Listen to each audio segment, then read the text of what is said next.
বিশ্বের সকল জীব প্রাণী ও মানুষের মুক্তির জন্য কাজ করে যাব ইনশাল্লাহ। সেই লক্ষ্য নিয়ে আমরা এসেছি বাংলাদেশের অন্যতম একটি জেলা শহর ব্রাহ্মণবাড়িয়া শহরের শিশুদের মধ্যে কিভাবে শিক্ষার আলো ছড়িয়ে দেওয়া যায় সেই জন্য কাজ চালিয়ে যাচ্ছি। ব্রাহ্মণবাড়িয়া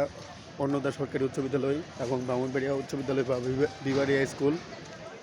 এবং ব্রাহ্মণবাড়িয়া আনন্দময়ী বালিকা উচ্চ বিদ্যালয় এবং ব্রাহ্মণবাড়িয়া রামকানাই হাই স্কুলের শিশুদের মধ্যে কীভাবে শিক্ষার আলো ছড়িয়ে দেওয়া যায়। হজরত মোহাম্মদ ইসলাম, হজরত আদম আলাহ ইসলাম, হজরত ঈসা আলাহ ইসলাম, হজরত মুসা আলাহ ইসলাম, হজরত ইব্রাহিম আলাহ ইসলাম, হজরত হুদ আলাহ ইসলাম, হজরত লুত আলাহ ইসলাম, হজরত সালেহ আলাহ ইসলাম, হজরত ইসমাইল আলাহ ইসলাম, হজরত ইসাক আলাহ ইসলাম, হজরত আইব আলাহ ইসলাম, হজরত সোহাইব আলাহ ইসলাম, হজরত জাকারিয়া আলাহ ইসলাম, হজরত ইয়াহিয়া আলাহ ইসলাম, হজরত ইদ্রিস আলাহ ইসলাম, হজরত হারুন আলাহ ইসলাম, হজরত দাউদ আলাহ ইসলাম, হজরত সুলাইমান আলাহ ইসলাম, হজরত ইয়াস আলাহ ইসলাম, হজরত জুলকিফুল আলাহ ইসলাম, হজরত শীষ আলাহ ইসলাম, হজরত ইউসা ইবনে নুন আলাহ ইসলাম, হজরত দানিয়াল আলাহ ইসলাম এর প্রধান অনুসরণ করে সারা বিশ্বের সকল জীব প্রাণী ও মানুষের মৌলিক মানবাধিকার কীভাবে এনশিওর করা যায় সেই জন্য বিশ্ব মানবাধিকার রক্ষা সংঘ এবং রায়ান আহমদ একাডেমি কাজ চলে যাবে। Socrates, Plato, Aristotle, Confucius, Rene Descartes, Thomas Hobbes, John lock, জাজেক Russo, চায়নার মাও সেতুং, ভিয়েতনামের হুচিমিন, বাংলাদেশের বঙ্গবন্ধু শেখ মুজিবুর রহমান, ডক্টর মোহাম্মদ ইউনুস, মালয়েশিয়ার মাহাতির বিন মোহাম্মদ টেঙ্কু আব্দুর রহমান এবং ব্রিটেনের উইলিয়াম শেক্সপিয়র, আইজ্যাক নিউটন, জার্মানির আলবার্ট আইনস্টাইনের মতো সারা বিশ্বের সকল জীব প্রাণী ও মানুষের মুক্তির জন্য কাজ চলে যাবে ইনশাল্লাহ। হজরত মোহাম্মদ ইসলাম বলেন মানুষের মধ্যে সেই সর্বোত্তম যার চরিত্র সুন্দর, সুতরাং ইন্ডিয়ার স্বামী বিবেকানন্দের মতে জীবে প্রেম করে যেজন সেজন সেবিছে ঈশ্বর। আর সেই ধারাবাহিকতা নিয়ে সারা বিশ্বের সকল জীব প্রাণী ও মানুষের মৌলিক মানবাধিকার কীভাবে এনশিওর করা যায় সেজন্য বিশ্ব মানবাধিকার রক্ষা সংঘ এবং রায়ান আহমদ একাডেমি কাজ চালিয়ে যাচ্ছে। যখন ব্রিটেনের অক্সফোর্ড বিশ্ববিদ্যালয়, ক্যামব্রিজ বিশ্ববিদ্যালয়, আমেরিকার হার্ভার্ড বিশ্ববিদ্যালয়, স্ট্যানফোর্ড বিশ্ববিদ্যালয়, প্রিন্সটন বিশ্ববিদ্যালয়, সাইরাকিউজ বিশ্ববিদ্যালয় এবং পেনসিলভেনিয়া বিশ্ববিদ্যালয়, Alabama university, Virginia university, Texas ইউনিভার্সিটিতে ভাষণ দেব সেই লক্ষ্য নিয়ে কাজ করছি। বিশ্ব শান্তি, মানব কল্যাণ, মানবাধিকার ও ন্যায় বিচার কীভাবে এনশিওর করা যায় সেই জন্য কাজ চালিয়ে যাচ্ছি। বিশ্বের সকল নারীর প্রতি যৌন সহিংসতা, যৌন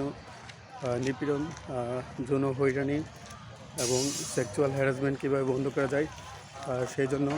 বিশ্ব মানবাধিকার রক্ষা সংঘ এবং রায়ান আহমদ একাডেমি কাজ চালিয়ে যাচ্ছে। বিশ্বের সকল শিশুকে শিশু শ্রম হতে মুক্ত করে কীভাবে শিক্ষার আওতায় নিয়ে আসা যায় সেই কার্যক্রম চালিয়ে যাচ্ছি এবং আমাদের জীবনের একটি লক্ষ্য বিশ্ব শান্তি, মানব কল্যাণ, মানবাধিকার ও ন্যায় বিচার প্রতিষ্ঠা করা।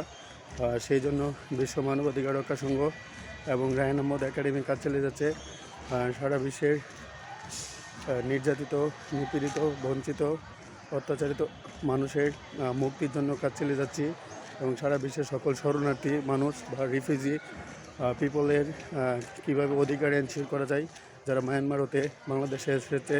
এবং America, Britain, Russia, Germany, Syria, Norway, Denmark, Sweden, Switzerland, Iceland, south Africa, Azerbaijan, Armenia, China, জাপানে আছে তাদের কীভাবে অধিকার এনশিওর করা যায়, তাদের অধিকার কীভাবে এনশিওর করা যায় সেই জন্য বিশ্ব মানবাধিকার রক্ষা সংঘ এবং রায়ান আহমদ একাডেমি কাজ চালিয়ে যাচ্ছে। আমরা আছি ব্রাহ্মণবাড়িয়া জেলার ট্যাঙ্কের পাড়।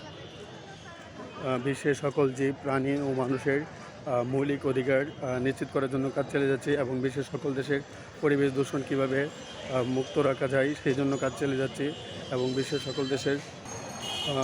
সকল জীব প্রাণী ও মানুষের মৌলিক মানবাধিকার নিশ্চিত করার জন্য কাজ চালিয়ে যাব। সারা বিশ্বের সকল শিশুকে শিক্ষার আওতায় নিয়ে আসার জন্য কাজ চালিয়ে যাচ্ছি। বিশ্ব শান্তি, মানব কল্যাণ, মানবাধিকার ও ন্যায় বিচার কীভাবে এনশিওর করা যায় সেই জন্য কাজ চালিয়ে যাচ্ছি। Russia, America, Greece, Italy, France, South Africa, Mauritania, Zimbabwe, Kenya এবং Iran, Iraq, India, Pakistan, Nepal, Bhutan, Afghanistan, Azerbaijan, Armenia আহ, আহ, সহ Malaysia, Indonesia, Thailand, Japan, China, Haiti, Comoros, Honduras, Costa Rica এবং সিয়েরা লিওন সহ সারা বিশ্বের সকল দেশে কীভাবে শিক্ষার আলো ছড়িয়ে দেওয়া যায় সেই জন্য কাজ চলে যাবে ইনশাআল্লাহ।